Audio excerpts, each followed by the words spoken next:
কি জব্বার, তোমার এই অবস্থা কেন? তুমি তো কোনো ক্লায়েন্টের সাথেই ভালোভাবে ডিল করতে পার না। ইমপ্রুভ ইয়োর কমিউনিকেশন, না হলে আমি তোমাকে জব থেকে বের করে দেব। জি ম্যাম, জি আজকে থেকে সর্বোচ্চ চেষ্টা করব। এবারের জন্য ছেড়ে দেন। আজকে থেকে আমি ফুল ইংলিশ ম্যান হয়ে যাব। বসকে দেখাই দেব আমিও কম না। Who are you and what is your good name? আমি তোমার চাচা। চিনতে পারছো না? জব্বার কি আজকে পাগল হলো নাকি? Hello family members, how are you all peoples? আজকে আবার নতুন কি শুরু করলা? এটা আবার কি ভাষা? বাবা, তুমি ঠিক আছো তো? From today, I am fully English man. বাবা ইংলিশম্যান না, English speaker. Same, no difference.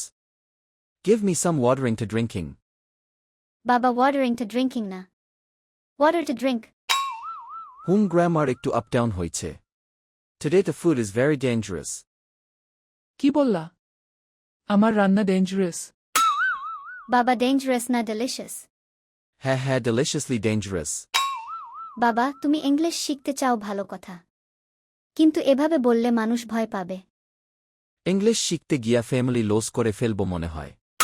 না বাবা, তুমি ইংলিশ না শিখলেও আমরা তোমাকে বুঝি। ঠিক আছে। কাল থেকে আবার পিওর বাংলা ম্যান হয়ে যাব। Thank god. বাবা আমি তোমাকে বুঝি। তুমি ইংলিশ শিখতে চাও ভালো কথা, তুমি শুধু আমার সাথে ইংলিশে কথা বলবা। আমি তোমাকে ভুল হলে শিখাই দেব, কিন্তু সবার সাথে না। এটা হাস্যকর হয়ে যায়। সাধারণ মানুষ বাংলায় কথা বললে তারা বেশি খুশি হয়।